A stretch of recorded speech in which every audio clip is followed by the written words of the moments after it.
Welcome to another guide aiming at newcomers, beginners, returners, or anyone who just feels overwhelmed to meet certain tanking requirements. Let me help you to overcome tanking anxiety and become the strongest weapon your party can bring with, or at least the weapon they certainly need to clear content. But first of all, let us summarize shortly which pros and cons we have when choosing a tanking job over a DPS or healer job.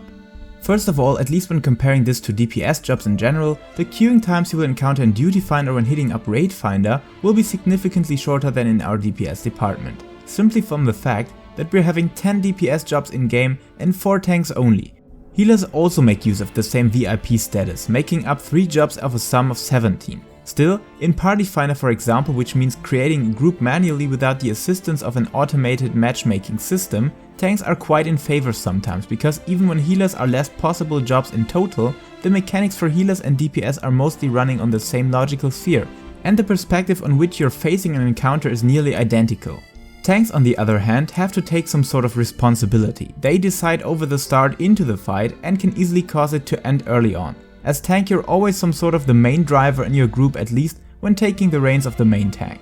On the other hand, which definitely is a thing I personally run into multiple times, even on Savage content, which is the second most highest degree of difficulty in Final Fantasy's rating system, tanks can easily endure some heavy hits that DPS or healers would die to. Isn't that the job of a tank? Yes, but in Final Fantasy there are tons of raid-wide damage attacks or AoE stuff that you need to take care of and try to avoid or mitigate in any case. Here, tanks can make use of their advantage to have a much higher resistance level that, especially in Duty Finder content, you will barely realize getting hit by things. So while holding the reins of the group as main tank, taking up some responsibility for others as well, on the other hand the tolerance against damage mechanical failure is way higher on the tanking department, at least when you're not encountering certain Tankbuster mechanics, but more to these special terms later. The biggest advantage that I like about tanking, among all party members, you have the biggest impact on the speed and pace of your group in dungeons. While 8-man or 24-man raids are mostly started directly after the last person has watched the required cutscenes, or when being lucky to have a tank doing countdowns, 4-man dungeons make a whole different picture. Here the tank always decides the pace. Surely, a healer could drag you into the next pack of foes, but most of the times it is up to you to make that decision. So to feel comfortable taking up the mighty reins of a tank, let us cover some of the most important aspects that you need to know and take care of. First of all, choose a job that you feel comfortable as tank. There are tons of tanking job comparisons or tier lists that recommend a certain choice, but if you are not feeling well when playing a paladin for example, drop it and choose another one. Your personal comfort level and satisfaction with the job's battle system, utility and rotation is the most important reason to hit up a certain job. It is not like World of Warcraft where balancing issues could force you to play another class. The balancing is exceptionally well, and if you're looking at any of my job ranking videos, try to always focus on the gameplay aspect of a job when choosing it. If you're starting from scratch in Final Fantasy XIV and want to directly hop onto tanking, your only choice can be Warrior or Paladin, or better said Marauder and Gladiator, that turn into their respective job at level 30. The reason why Dark Knight and Gunbreaker are not mentioned is the fact that they need to be unlocked by completing certain MSQ things first or reaching a specific level. So if you want to dive into tanking, choose Marauder or Gladiator to start your journey. And when you wake in midnight with a deep urge to become the Warrior of Darkness, just hop over when unlocking it at level 50 when having access to the required area Ishgard. Above that, except your job's weapon and job specific gear that appears very rarely in Final Fantasy, all tanks share their equipment, so if you're moving onto gear progression of one tank, you can easily get it done for all of them. And after choosing a job and heading into your first dungeon, you need to understand some key tanking mechanics that you don't need in solo content. First of all, other than most of your DPS or healer counterparts, you have access to self-mitigation abilities or skills that you already learn at level 8 in the form of Rampart, reducing incoming damage by 20%. Surely, on low-level dungeons and trials it is not required to time those defensive cooldowns perfectly, but it never hurts to familiarize yourself with those skills. So try to look at the damage you receive and throw it in the moment the incoming damage is growing bigger. That directly leads us to something people in Final Fantasy call Tankbuster. While becoming much more important in endgame content, many of your enemies will make use of this mechanic. That can be described as the biggest hit that an enemy can throw at a single person, which should always hit the tank of course. Most of the times this will be indicated by a cast sequence, initiated by your enemy to let healers know when you need some care, and of course to tell you as tank when to make use of your defensive cooldowns like Rampart for example. And of course, never stress yourself too much, you can't know those Tankbusters when you have no experience with a certain dungeon. So learning it by trial and error or just by taking the hit like a man won't cause your group to wipe, at least not on leveling content. If your healer flames you for not knowing it and without offering advice, it's still not your fault, and presumably the healer's a dick.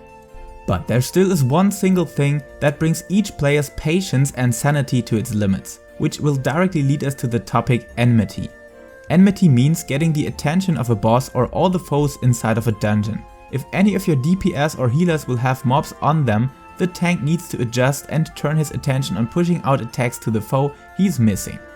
While Enmity has been a much more difficult topic before Shadowbringers, it still needs to be taken care of, and if people are dying from having Aggro, which was the common WoW term for Enmity, you as tank will earn the blame, and therefore let's try to avoid it at all costs.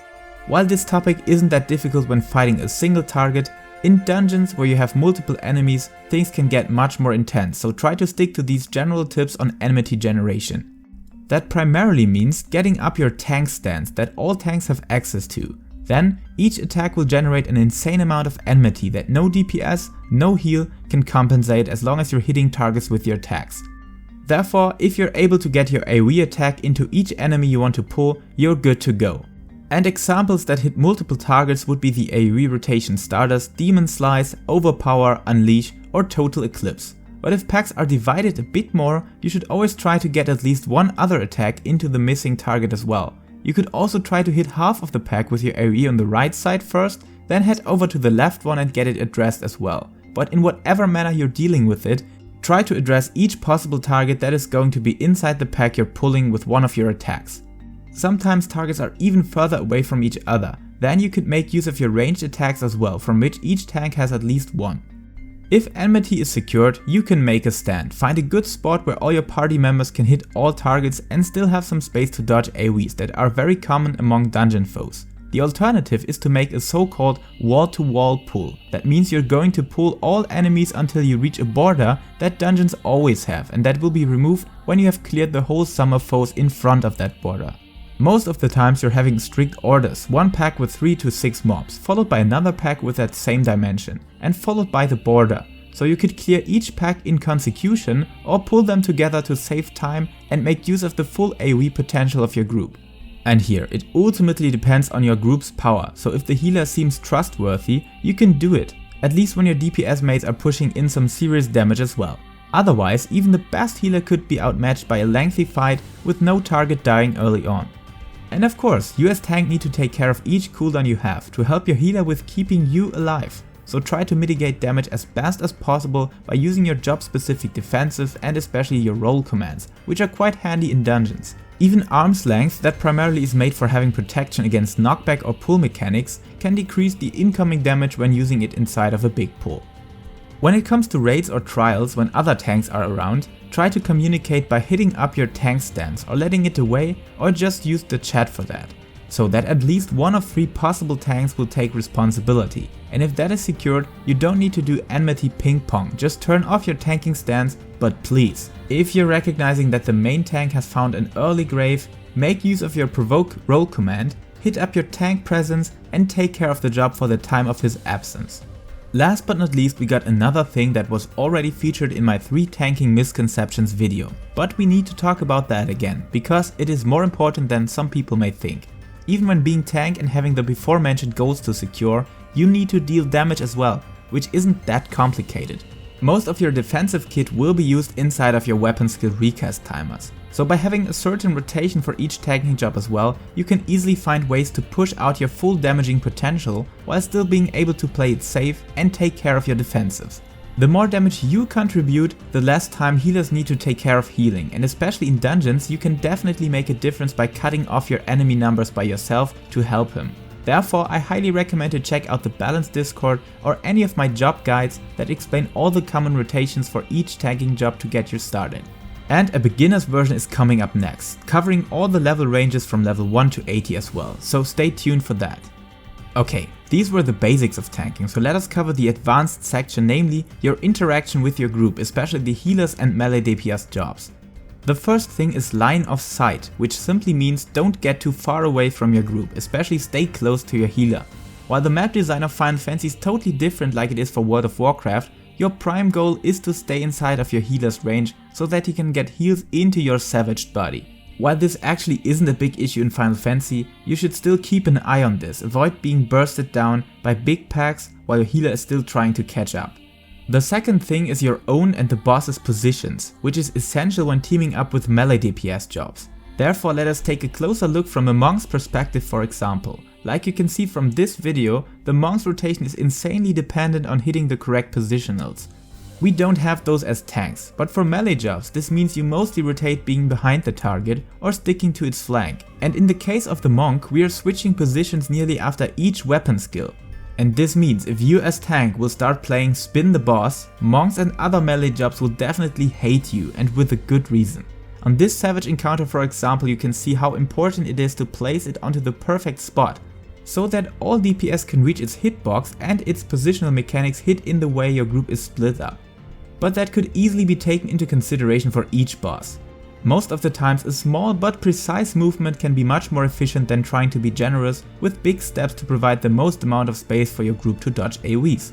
While this isn't harmful and sometimes even required for certain mechanics, try to stick to very short but precise movements to help your local monk punching the boss in the way it deserves it. And these are the main things you need to take care of, so hop into dungeons, which are always fruitful for your leveling process, and try to get used to all the tips I mentioned. It mostly is a practice thing like all parts of life. And by having such a nice community we're blessed with in Final Fantasy, don't stress yourself too much, and if you have a specific issue with a certain dungeon, boss or how to handle it, feel free to ask others. They may already have got some tanking experience and will help you out. So I hope that this video could help you in taking care of the most essential parts of tanking. And if you liked it, consider to subscribe to my channel or any other of the amazing content creators I listed inside of my last video. Otherwise, hit me up on Twitch for anything Final Fantasy has to offer, or visit my Patreon page for the most noble souls among you. Thanks for watching and enjoy your instant queue times. Until next time, take care and keep loving Final Fantasy.